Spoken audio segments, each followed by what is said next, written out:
Man, what is happening, my YouTube family? It is your boy B New coming back at y'all this morning. Once again, off a back-to-back Lakers victory. As a matter of fact, the Los Angeles Lakers have won 3 games in a row, and that's without Anthony Davis. And everybody who said that LeBron James could not win without Anthony Davis, I hope they eating their words right now, because a lot of people counted the Lakers down and out and said, oh, they could not win without Anthony Davis. LeBron James could not carry the heavy load. But what these smooth-brained people, as I kept saying, didn't realize was that they were not only without Anthony Davis, they were also missing a lot of other key components on the team, a lot of other key players that were missing. So if you're missing your starting power forward and your starting point guard, I want to go to whatever team and let you know who's capable of winning. Now, unlike the Brooklyn Nets, who have such offensive firepower, that basically they could go to the championship without Kevin Durant. And see, that's the reason. And I'm going to go ahead and bring up Kevin Durant this morning, because Kevin Durant, everybody think, oh, Kevin Durant is just such the best player in the game right now, which I'm not taking anything away from Kevin Durant. But what makes him not the best player in the game is his inability to remain on the floor. How can you be the best player when you can't stay healthy? And that's what makes LeBron James the best player, because he continues to stay healthy, and even in year 18 is playing more games than anybody else in the association. He's only missed 1 game, and that was the game before All-Star break that the Lakers, quite frankly, should have won. And then they'd probably be tied with Phoenix right now as the number 2 spot, creeping up behind Utah. But they're only 3 games out of first place against the Utah Jazz, so it's not nothing to really stress or fret about. So by the time it's all said and done, I think the Lakers will climb back into either that second or that first spot. But regardless of where they are when they position themselves for seeding, one thing about the NBA playoffs is they don't reseed like the NFL does each round. So they'll be locked in to wherever they make it. And I just don't really, no team really scares me in the Western Conference that I feel is capable of beating the Los Angeles Lakers regardless. The Clippers are the only one who I feel like would give them their money's worth. But with AD, I don't even think they would give them their money's worth. They might get a couple of games at best, but I just don't really think so, y'all. But I'm just tripping right now because it's a wild turkey out here in the street, y'all. It's 2 wild turkeys in the street, y'all. Y'all look at this. And damn, it's 5 wild turkeys out here. Man, I'm really in the country, y'all. I'm really in the country. I'm tripping. Kind of make me want some dressing this morning. I hadn't had any turkey and dressing in a while, but I'm gonna let those turkeys chill. But I don't know if this person got a turkey farm over here. I done made a wrong turn, y'all. I'm lost. But anyway, getting back to the main point of the status is LeBron James, once again last night, somebody came to visit him. Somebody came to visit him, and it was Miss Triple Dub. And she showed her pretty face once again. And there she was with LeBron James coming out and getting you, what, another 25, 12, and 12? Another performance like that. And what I noticed about LeBron in the first half, once again, he only took 5 shot attempts. He only took 5 shot attempts in the first half because he's not trying to put his team on his back scoring-wise. And see, that's what really separates LeBron from Michael Jordan. And I even think, I want to say, I don't think it was John Wall. It might have been Baron Davis. It might have been somebody, I can't remember, but they did a short take on who their GOAT was, and they picked LeBron James because they said if it was Jordan in some of these situations with the Cavs, it's no way that he would have drugged those Cavs teams. Jordan would have drugged those Cavs teams to the finals. Jordan would have just been like, F it, man. I'm going to go out here and get 60 every night, and just go out there and get you 60 points every night, and just be all about them, you know, and just get all the points. And then if the team can ride with you, then that's what it is. But see, LeBron James, he not built like that. He wants to make his teammates better because he knows, he's smart enough to know that you cannot win a championship by yourself. I don't care who you are. You cannot win a championship by yourself. It's going to take a team effort. And that's why he came out at the second half of the season and instilled the confidence in his teammates and told them, yes, I believe in you. He knew that they watch TV and they watch SportsCenter and they're going to hear the quotes from LeBron James. And he said, yes, I believe in my teammates. Yes, I believe we're good to go with what we have right now. Yes, I believe we can compete with anybody in the world with what we have right now. And he firmly believed it. And what I noticed last night, of course, it was a close game through most of the game, you know, just kind of going back and forth. And I just felt like the Lakers was going to turn it on at the end of the third and the fourth quarter, which they did anyway. Not saying they were just toying with them and that they were giving minimal effort, but just like the Golden State Warriors on the second night of a back-to-back when they got smoked by the Lakers the night before, then we have to understand that the Lakers were also on the second night of a back-to-back. And what was so beautiful about it, because LeBron had already smoked Golden State, because the Lakers had already smoked Golden State the day before, LeBron got his rest, where he had only played 30 minutes. So he was able to do that again last night. So look out, association. If LeBron James is only going to be playing 30 minutes a game and they coming away with victories, I'm telling you, by the time the playoffs start and LeBron James is well rested and he turn on that playoff activation mode, because we all know LeBron James numbers are elevated during the postseason. And that's what Shaq always used to do, and I always used to say, listen, come playoff time, those assists going to go up a couple more assists a game, a couple more rebounds a game, a few more points a game, because it's the playoffs. You got to turn it on. There's no time to sit here and be lackadaisical. And that's what LeBron James does. So one good thing I noticed last night, LeBron and Montrezl Harrell had it going on that pick and roll. You understand what I'm saying? If they can play like that with the pick and roll, that's going to be damn near unstoppable. And I didn't understand why the Lakers didn't play more pick and roll with LeBron and Anthony Davis. I just never understood it. They would do it maybe 10% of their offense, when I think 30% of the offense should be that pick and roll. I don't care if it's repetitive. Shit. It's like when I used to play Madden. Back when I used to play Madden back in 95 on a Super Nintendo. And people say I'm cheating. They say I'm cheating because I keep running the same play. Well, stop it. Ain't no glitch. I keep running the same play till you stop it. If you can stop it, then you can win. You understand what I'm saying? So keep running that pick and roll, LeBron James and Montrezl, because what was happening was LeBron James is such a great passer. I don't care if somebody fought through the screen and tried to stay on LeBron. He could thread the needle with the perfect pass to Trez for the easy dunk. Man, Trez is getting off so easy right now. I mean, he getting off easy in the paint. And then what happens is, if LeBron decides not to pass it to him and this defender chooses to sag off him and try to get back to the other man on the screen, then that's going to leave LeBron James, who's very capable now of pulling up for that little 12 to 14 footer, which LeBron James in his earlier career could not do that. Even in the finals against San Antonio, they used to dare him to shoot coming around the screens. But we all remember what happened Game 7. We all remember what happened Game 7 against San Antonio. LeBron James was destroying them on that little pick and roll and was hitting all them 15 to 17 foot shots. And that's when he changed his legacy right there, because he became a shooter and not just a driver of the basketball. And that's what really makes him a great all-around player, because he's added so much to his repertoire. He can play in the post. He even developed a little baby hook. He did that shot a couple of times last night. The fall away is looking good. He's thrown that fall away, fade away into his arsenal. He's added that three ball to his arsenal. So at an older age, he's learned, listen, I'm not going to take the pounding that I always took. And Kobe and MJ did that as well in their older years. They learned to do a lot more fall away shots just to preserve their body. And that's what LeBron is doing right now. So I did want to point out too, whenever they do that pick and roll, it really opens up the weak side help, because the weak side help comes over to defend that pick and roll to maybe get a double off that screener as Trez rolled to the basket. And if they do that, then LeBron James, man, he right here, brother. So instead of him getting a beautiful bounce pass to Trez or pulling up himself, he gonna kick it over to the weak side corner for that three. And if KCP does his job like he's supposed to, which he was on Golden State.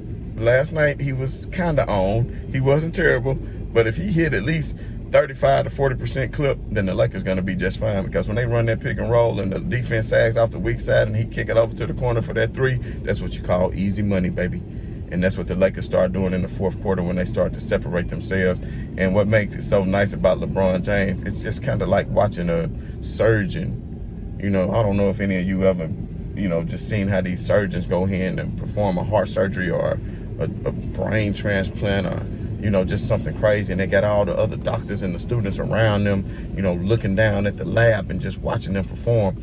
But when I watch LeBron James, that's what it reminds me of. He's just like a surgeon who's just dissecting the defense and dissecting the other team and just doing exactly what he needs to do in order for his team to win, both offensively and defensively. And I know this game was on League Pass, so a lot of you weren't able to see it, and I'm not sure how many highlights are available. And if they did show the highlights, man, one of the plays when LeBron James went up for the dunk, when one of the players went up for the dunk, LeBron just met him at the rim and blocked it. A lot of players scared, they want to shy away from that, but not LeBron James. And I know LeBron James is not being mentioned as Defensive Player of the Year, but you got to give it up to him. Without Anthony Davis, the Lakers are still #1 in defense. And LeBron is top 5 in defensive rating and PER. So he's definitely doing his thing as far as guarding the other players and his assignment, no matter who it may be. And the thing is, I know LeBron probably won't win Defensive Player of the Year, but I still think right now he's in the top 5, so you just never know what could happen, what injuries may occur, and plus LeBron might just step it up and decide, hey, I got this MVP in the bag, because Embiid's injury, so let me just go ahead and go hard in the paint on this defense and go for that. But as we all know, with LeBron James, it's not about individual accolades. You know what he's coming for. He coming for that 5th ring, for that 5th Finals MVP, and he probably gonna get that 5th MVP. So Jordan, when LeBron get that 5th MVP to tie you this year, we're gonna see those beads of sweat start beating up on your head. You understand what I'm saying? Because if he get that 6th ring and he's 6-6, I'm just telling you what, man. Nobody said that Joe Montana was the GOAT anymore once Tom Brady started having the records that he was having, even though he had losses. So Tom Brady's 6-4 is better than Montana's 4-0. You understand what I'm saying? So there's so many different ways you can look at it, and it's all opinion based at the end of the day. But I'm telling you right now, there's no other player in the history of the game that I would take over LeBron James in any type of game situation. If it's a game 7, I know LeBron gonna put the team on his back and go all out and do what he gotta do, and he's not gonna shy away from the moment. If it's a regular season game, if it's whatever, I don't care what the moment is. LeBron has been clutching the buzzer shots, even though people might want to say he's not clutch, but he's capable of getting to the basket if he needs to. He's capable of hitting threes. He's capable of shutting down other defenders, no matter what position it is. So at the end of the day, even Michael Jordan at his own mouth, go look it up, said that he could not guard Allen Iverson on the perimeter. When AI crossed him over and then they asked him about it, go look at the transcript. Jordan said, well, I could not guard Allen Iverson on the perimeter, but he can't guard me in the post, which of course he can because he's smaller. But at least Jordan didn't be all inflated with his ego like, oh, well, that was just luck or whatever. He admitted it. So go back and look. So if Jordan cannot guard AI on the perimeter, imagine all the players now like Kyrie and players that have even better handles who can dribble the ball between the legs and around people with all these beautiful passes, what they would be able to do to Michael Jordan. And there's no knock to Michael Jordan, but the thing is the NBA is a lot deeper right now. And what you got to understand is during the 90s of Michael Jordan's era, Michael Jordan, they added 6 teams to the league and really watered down the talent. When the talent was less, the Celtics and the Pistons, you know what they was doing to Michael Jordan before they retired. Before Bird retired, Michael Jordan never beat Larry Bird in a series. Those Bulls teams could not beat those Celtics teams. And that's just because the Celtics team were better. So if the Celtics teams would have came to the league a little bit later and was younger, they would have beat his ass all through the 90s. If Michael Jordan could have did what LeBron did at a young age of 21 or 22 and got his teams past the Celtics somehow, like LeBron got his teams past the Pistons by a miracle, then he would have faced the real Showtime Lakers, and we know what would have happened to him. But we're not going all into that. This is not about that, but just focusing more so on what the Lakers are doing. And I'm telling you all right now, and everybody talk bad about Marc Gasol, and Damon Jones is looking real nice. So I wouldn't mind just to see Damon Jones just go ahead and get signed, for the rest of the season and become a young protege to Marc Gasol, because there's a lot of things Marc Gasol as a veteran can teach him about anchoring a defense. And then Marc Gasol, that's fine. Let him continue to start and he can split minutes with Damian Jones. I mean, it would be nice to have Drummond, but as long as you got LeBron James and you got Anthony Davis, you got a chance at a championship. So let's not forget, when LeBron went up against that Golden State team with that trash Cleveland team with no Kyrie, they still was winning that first game and went to overtime in that first game. So they were capable of winning until that boneheaded play, J.R. Smith, and then LeBron James, punches his hand in the locker room, and, the rest is history. But if they would have won that first game, who knows what would have happened? Because Golden State sometimes have a weak mentality when they get down. So the thing about it is, LeBron James, I think with this team they have now, when they turn it on and they're capable of doing what they're capable of doing, and they go ahead and do it, then they can definitely make it to the finals. And who knows what'll happen. And y'all, I'm so sorry. Somebody said in the comments yesterday, and I was talking about Philly, and I was talking about Miami, and I failed to mention. I was talking about Philly, and I was talking about Brooklyn, but I failed to mention Miami. And I apologize for that, because Miami is the truth. Miami is the truth. Jimmy Bucket's got those boys playing. Tyler Hero, as we know, it wasn't a fluke, I don't think, in the bubble what they did. And I just think that the Miami Heat can turn it on. And because they do have a big man in Bam Adebayo that could actually give Philly some problems and could actually give Brooklyn some problems. So let's just see how it goes, because we know defense wins championships, and what's going to happen is Miami is going to definitely turn it up defensively, and I really know Boston is not going to beat Miami. New York is not going to beat Miami. So when Miami advances to the second round and start giving people fits, and if they play Brooklyn in the second round and Brooklyn have to go up against Miami, and then Brooklyn got to turn around and go up against, if they can get past Miami and go up against Philly, then there's going to be some problems. The road to the finals is not going to be as easy as they think it is. So just keep all that in mind, everybody. Keep all that in mind, that nobody just rolling out the red carpet for the Lakers to go to the finals, and nobody is rolling out the red carpet for Brooklyn to go to the finals. This is something that you have to earn. You have to earn your way to the finals, and nobody wants it given to them. So Kevin Durant is still out. He's been out for over a month, nursing that hamstring, and we're just going to hope and pray that hamstring has nothing to do with that Achilles, because it'll be a crying shame. I just really hate to see players go down. I don't care if it's for an opposing team. Because I don't want to hear any excuses. Well, if we would have had KD, I don't want to hear any of that. I want everybody fully manned. Just to see Boogie Cousins go through what he's gone through the past few years, even though I'm just not a big fan of Boogie. I'm a fan of his game. I just wasn't a big fan of him off the court. You understand what I'm saying? Just because, he like one of them big bullies in school who wanna pick on the little man, But I don't know if everybody saw it. If you had never saw this, go look at that clip where Zebo told him, where Zach Randolph. See, because Zebo, he was gangster before he got to Memphis, so that worked just perfect for him. But Zebo told him, hey, in my hood, bullies get bullied, so don't try that with me. And the only reason I say that about Boogie Cousins is he might have changed, and he might be a better person now and become humble considering what he's gone through. But when he tried to just get all up in that reporter face, and that reporter was dirty talking about his cousin or whatever it is, go look it up and research it. Y'all can see. But man, you 6'10", damn near 300 pounds. You running up on a reporter because he said something, man. That, you got to maintain your professionalism, And maybe that's a lot of that have what to do with him leaving Sacramento. I just really hate that he got hurt like that. And if he could actually get healthy, I think he would be, if he could sign with the Lakers for the minimum. He might not want to, because the Lakers did cut him. But he did get a ring, if I'm not mistaken, just because he was a part of that squad. Even though he was cut, I think he did get a ring. But with Boogie, if we could add him, then that would be great, because he could stretch the floor, and he's a big man. He's definitely a body, and that's what the Lakers need, just a good backup center.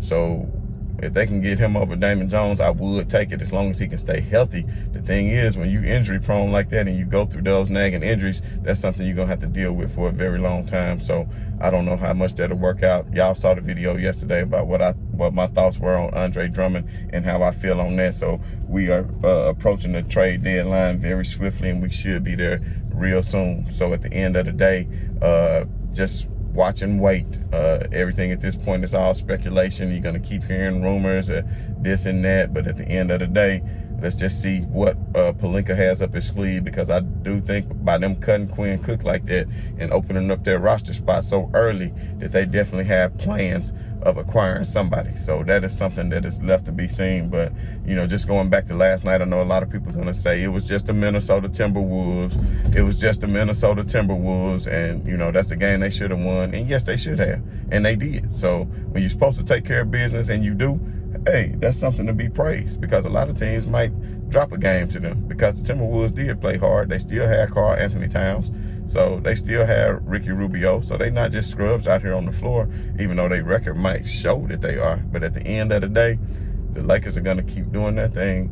They're going to keep climbing in the standings. All the haters going to keep being quiet as they continue to win. And we just going to see how all this is going to play out. And last but not least, before I get out of here, there was another game in the association. There was a few games in the association. Like I said, Miami won again last night, so they steadily creeping up the standings. But it was a real good game on. I don't know if anybody saw it. I got to see some of the highlights of it. I didn't really get to watch the game, but it was the New Orleans Pelicans against the Portland Trail Blazers. So the Portland Trail Blazers, of course, are welcoming back C.J. McCullough, which is going to make them dangerous. They're already a dangerous team, but when you add C.J. McCullough to the backcourt, that's a very dangerous team. So you never know what they could be capable of doing when they go on a hot streak down in that second tier of the Western Conference. But they were down by as much as 25 points, I believe, in the fourth quarter. And C.J. McCullough and Dame Dollar went off and brought them all the way back. And I want to say they were down by as much as 5, if I'm not mistaken, with just 10 seconds left. And they hit a 3, stole it, and then came back and hit another one, if I'm not mistaken, and was able to come up with the victory. So shouts out to Dame Dollar. Like I said, the New Orleans Pelicans, they're going to be a great team in the future. But right now, they just still don't have it together yet. Just too many young players that aren't capable of coming together and meshing well together in order to win important games like that, because that's a game they cannot give up if they're really serious about making it to the playoffs and contending in the playoffs. So anyway, that was my take on last night's game. I saw in the comments people asked me to do a couple of videos. Don't worry, y'all. I've been very busy. I got a lot of stuff going on with my #1 job, but I have seen the comments. I am going to give y'all my take on Allen Iverson and where he ranks. I'm also going to do who is the rookie of the year. I haven't forgot about anybody. So just trust and believe that your boy B New will be on top of it to the best of my abilities and the best of the time constraints will allow me. So regardless, I want to just give shouts out to all my subscribers. I definitely appreciate the love and the show of support. So as y'all know, I'm just going to tell you, right on to the real, and much love to the haters. I'm out.